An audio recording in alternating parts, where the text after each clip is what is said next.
Hello అండి, అందరికీ good morning. మీరు చూస్తున్నారు జీకే లుక్స్ 2.0 ఛానల్. ఈ వీడియోలో మనకి 1 మంత్ బ్యాక్ వచ్చిన ఓ న్యూస్ 20.1లో అసలు ఆయన ఏమి ఇచ్చారు, నెక్స్ట్ ఓ న్యూస్ 20.2లో ఆయన ఏం చెప్పాలనుకుంటున్నారని చెప్పారనేది మనం క్లారిటీగా తెలుసుకుందాం. ఎందుకంటే చాలామంది దాంట్లో ఉన్న ఇన్ఫర్మేషన్ చదవకుండా సొంతంగా ఇన్ఫర్మేషన్ క్రియేట్ చేసి చెప్తున్నారన్నమాట. కాబట్టి రియాలిటీ ఏంటనేది మనం తెలుసుకుందాం. అలాగే నా ఛానల్ నుంచి మీకు వీడియోస్ రెగ్యులర్గా కావాలా వద్దా అనేది నేను పోలింగ్ పెట్టాను. పోలింగ్లో పార్టిసిపేట్ చేయండి. వీడియోలు కావాలనుకున్న వాళ్ళు పోలింగ్లో ఎస్ అని పెట్టండి. అలాగే కామెంట్లో కూడా కుదిరితే ఎస్ అని పెట్టండి. ఓకే, వీడియోలోకి వెళ్ళే ముందు ఎప్పటిలాగే లైక్ చేయండి, షేర్ చేయండి, సబ్స్క్రైబ్ చేసుకుని. ముందుగా నేను క్రోమ్లోకి వచ్చానండి. క్రోమ్లోకి వచ్చిన తర్వాత ఆన్ పేస్ మీద క్లిక్ చేయగానే మనకు ఆన్ పేస్కు సంబంధించిన వెబ్సైట్ అనేది ఈ రకంగా వచ్చింది. దీని మీద క్లిక్ చేసాం. క్లిక్ చేయగానే మనకి ఈ విధంగా లాగిన్ పేజ్ వస్తుంది. అవి కూడా చెప్పేస్తున్నాను మీకు ఇక్కడ. ఓకే, ఇక్కడ లాగిన్ అవ్వడానికి 2 ఆప్షన్స్ ఉంటాయండి. మొదటిది వచ్చేసి ఓమెయిల్, రెండోది ఓమెయిల్ పాస్వర్డ్ ద్వారా లాగిన్ అవ్వచ్చు. లేదా ఓటీపీ ఆప్షన్, అంటే మీ పాత ఆల్టర్నేట్ మెయిల్ ఐడి ద్వారా రిక్వెస్ట్ ఓటీపీ కొట్టి లాగిన్ అవ్వచ్చు. అంటే చాలామంది ఇది కూడా అడుగుతున్నారు కాబట్టి ఇది కూడా కవర్ చేశాను. ఓకే, ఇప్పుడు నేను పాస్వర్డ్ ద్వారా లాగిన్ అవుతాను అనమాట. Login to ecosystem. ఓకేనండి, ఈ విధంగా మనకి డాష్ బోర్డ్ అనేది రావడం జరుగుతుంది అన్నమాట. ఓకే, ఇక్కడ మనకి కావాల్సింది ఏంటి, మామూలుగా ఇది స్క్రీన్ రొటేట్ మోడ్లో పెట్టాను కాబట్టి మీకు ఈ విధంగా వస్తుంది అన్నమాట. రొటేట్ ఆప్షన్లో నార్మల్గా అయినా మీకు ఇది పైన వస్తుంది అప్డేట్స్ అని. దీని పక్కన యారో మార్క్ ఉంటుంది, దీని మీద క్లిక్ చేయండి. క్లిక్ చేయగానే మన పాపప్కి సంబంధించిన ఇన్ఫర్మేషన్ అనేది మీకు ఈ విధంగా వస్తుంది. ఇక్కడ ఇది ఓల్డ్ది, ఎప్పుడు వచ్చింది, December 22, 2025 ఓ న్యూస్ 20 Part 1. మొత్తం మీద ఓ న్యూస్ సిరీస్లో, అంటే ఓ న్యూస్ 20 సిరీస్లో 3 పార్ట్లు ఉంటాయని చెప్పారు. ఇది మొదటి భాగం అన్నమాట. దీంట్లో అసలు ఆయన ఏం చెప్పారనేది ఒక క్లారిటీగా మనం తెలుసుకోవాలి. ఎందుకంటే చాలామంది చాలా రకాలుగా దీన్ని కల్పించి చెప్తున్నారన్నమాట. కాబట్టి ఒక క్లారిటీ ఉండాలిగా, మనం కూడా ముందు చెప్పుకుంటే ఈ రకంగా వస్తుంది. ఇంకో విషయం వచ్చేసి మనకి ఓ న్యూస్ 19.1 అని కూడా గతంలో ఇచ్చారు. మళ్ళీ అదేమో ఇప్పుడు ఓ న్యూస్ 19.1 తీసేసి డైరెక్ట్ 20 ఇచ్చారు. ఈ విధంగా కొన్నిసార్లు ఆయన చెప్తానన్న అప్డేట్ కాకుండా వేరే దాంట్లో కూడా ఆయన స్కిప్ చేయొచ్చు, చెప్పలేం. ఓకే, ఖచ్చితంగా ఆయన ఇస్తా అన్నారు కదా, ఇదే ఇస్తారు, వేరేది ఇవ్వలేరని కూడా చెప్పలేం. ఏమో మళ్ళీ కొన్నిసార్లు ఓ న్యూస్ 20 కాకుండా 21 ఇవ్వచ్చు, లేదా మధ్యలో ఇంకోటి కూడా ఇవ్వచ్చు, చెప్పలేమన్నమాట. కానీ ఓ న్యూస్ 20.2 ఇస్తేనే మనకు ఒక క్లారిటీ ఉంటుందని నేను అనుకుంటున్నాను. ఓకే, ఇక్కడ నేను చెప్పారు స్టార్టింగ్, నిశ్శబ్దం వాస్తవాలను ముగించిన క్షణం ఇప్పుడు వెల్లడైంది. అంటే మేము సైలెంట్గా ఉన్నాము, నిజాలను కావాలనే కొంతకాలం ఆపాను, కానీ ఇప్పుడు అది మీ ముందుకు రానుంది అన్నట్టుగా చెప్పారన్నమాట. ఓకే, ఈ శ్రేణిలో ప్రస్తావించబడిన కొన్ని విషయాలు కొనసాగుతున్న చట్టపరమైన అలాగే నియంత్రణ ప్రక్రియలకు లోబడి ఉంటాయి. అంటే ఈ యొక్క విషయంలో ఏవైతే జరుగుతున్నాయో అవన్నీ కూడా చట్టపరమైన, అంటే మొత్తం అంతా కూడా గవర్నమెంట్ కంట్రోల్లో ఇవన్నీ జరుగుతున్నాయి అన్నట్టు చెప్తున్నారు అనమాట.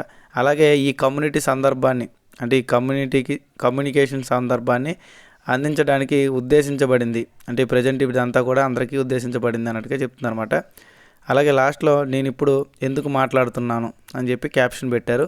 మొత్తం మీద 3 పార్ట్లు. నెక్స్ట్ వచ్చేసి ఓ న్యూస్, అంటే ఓ న్యూస్లో విడతలు ఉంటాయి కదా, వాటిలో తెర వెనక ఏం జరిగిందో దాని యొక్క ఖచ్చితమైన వివరాలను నేను మీకు స్పష్టంగా చెప్పడానికైతే బహిరంగంగా చెప్పుకోవడానికి ప్రయత్నం చేస్తానన్నట్టుగా చెప్పారు. అంటే మనకి తెర వెనక అంటే బ్యాక్గ్రౌండ్ అంటే కంపెనీ లోపల ఏం జరిగినాయి ఏంటి అనేది, వాటిలో కొన్ని ముఖ్యమైన విషయాలు మీకు నేను చెప్పాలి అని చెప్పి బహిరంగంగా అంటే పబ్లిక్గా నేను చెప్పడానికైతే ఇష్టపడుతున్నానని చెప్పారన్నమాట. ఈ 3 భాగాల సిరీస్లో నింద గురించి కాదు, అంటే ఈ 3 భాగాల ఏవైతే పాపప్స్ ఉన్నాయో ఇవన్నీ కూడా ఏదో నిందలో వేసారని కాదు, ఇది నిజం. అలాగే ఇది జవాబుదారీతనం, అంటే మేము నిజాన్ని ఒప్పుకుంటున్నాము అని చెప్తున్నాను అనమాట. స్పష్టత ద్వారా నమ్మకాన్ని పునరుద్ధరించడం కోసం, అంటే ఇవన్నీ మీకు చెప్తే మా మీద మీకు కొద్దిగా నమ్మకం పెరుగుద్ది అని చెప్పి మేము చెప్పాలనుకుంటున్నాం అన్నట్టుగా ఆయన చెప్పారన్నమాట. అలాగే సమయం సరైనది కాబట్టి నేను ఇప్పుడు మాట్లాడుతున్నాను, అంటే ప్రజెంట్ టైం వచ్చింది, మాట్లాడే టైం వచ్చింది కాబట్టి నేను ఇప్పుడు మాట్లాడుతున్నట్టుగా చెప్పారన్నమాట.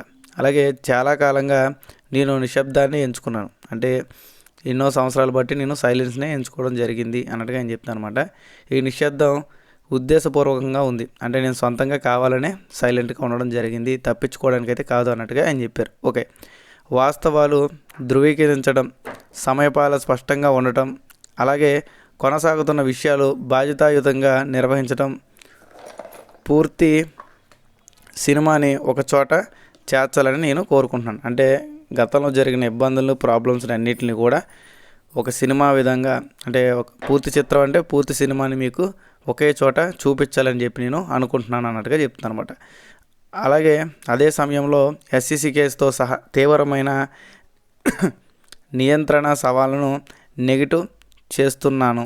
అంటే మనకి అదే టైంలో ఎస్సీసీ కేసు కూడా పడింది, దానివల్ల తీవ్రమైన సవాళ్ళు అనేవి మనకి వచ్చాయన్నట్టుగా చెప్తున్నారు అనమాట. అదే సమయంలో ఒక మార్గదర్శక సూత్రానికి కట్టుబడి ఉన్నాను, అంటే కావాలనే కొన్ని చెప్పకూడదు కాబట్టి కొన్ని విషయాలు నేను చెప్పకుండా వాటికి కట్టుబడి ఉన్నాను అన్నట్టుగా ఆయన చెప్తున్నారు అనమాట.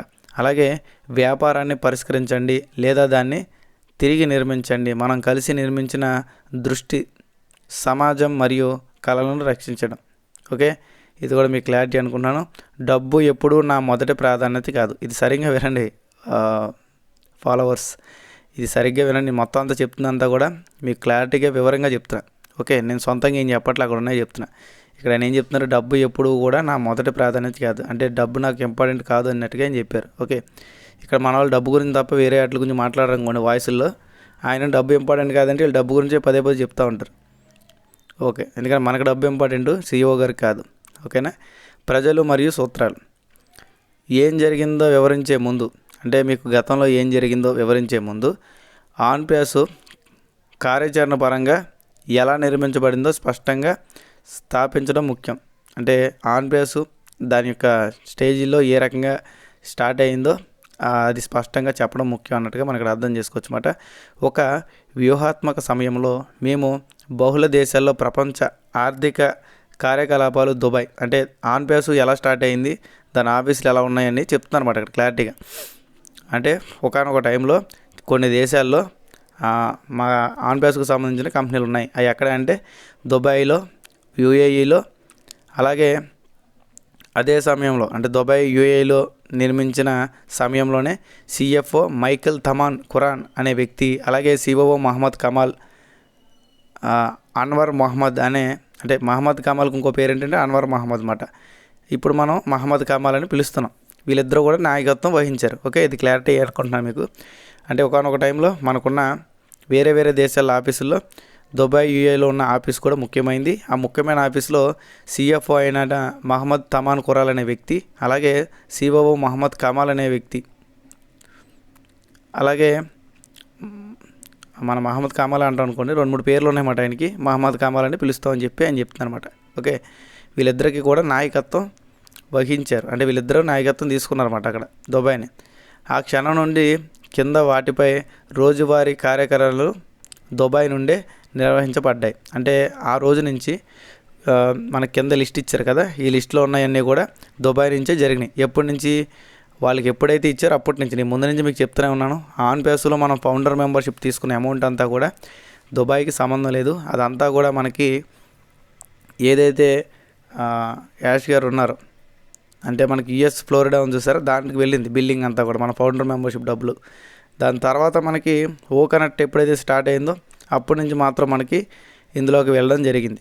ఓకే, ఇక్కడ ఆ క్షణం నుంచి కింద వాటిపై రోజువారీ కార్యక్రమాలు, అంటే దుబాయ్లో ఏం జరిగినాయి అనేది చెప్తున్నమాట. ఫస్ట్ ఆర్థిక కార్యకలాపాలు జరిగినాయి, రెండోది చెల్లింపు ప్రొసీజర్లు జరిగినాయి, మూడోది వ్యాపారీ ఖాతాలు, అంటే బ్యాంక్ అకౌంట్స్ సంబంధించినవి ఉంటాయి కదా, బిజినెస్ అకౌంట్స్ అవి జరిగినాయి అంట. నెక్స్ట్ వచ్చేసి బ్యాంకింగ్ సంబంధించిన విషయాలు కూడా దుబాయ్ నుంచి జరిగినాయి అంట. ఓకే, ఇవన్నీ కూడా అంటే ఈ 4 కూడా ఎప్పుడైతే దుబాయ్లో వీళ్ళిద్దరికీ మనం పర్మిషన్లు ఇచ్చి వాళ్ళకి ఒక స్టేజ్లో నించామో అప్పటి నుంచి వాళ్ళిద్దరు ఇవన్నీ కూడా దుబాయ్ నుంచి చూసుకోవడం జరిగింది. ఆ కార్యకలాపాలన్నీ కూడా దుబాయ్లో జరిగినాయి. ఓకే, కాబట్టి నా భార్య మరియు నేను కంపెనీపై ఏకైక యాజమానులుగా మిగిలిపోయాం. అంటే ఈ కంపెనీలో ఉన్న మొత్తం అన్నిటికీ యాష్ గారు వాళ్ళ వైఫ్ మాత్రమే యజమానులుగా ఉన్నారన్నట్టుగా చెప్తున్నారన్నమాట. కొన్ని అధికారాలు మరియు లైసెన్సులు కార్యాచరణ అలాగే లాజిస్టిక్ ప్రయోజనాల కోసం మంజూరు చేయబడ్డాయి.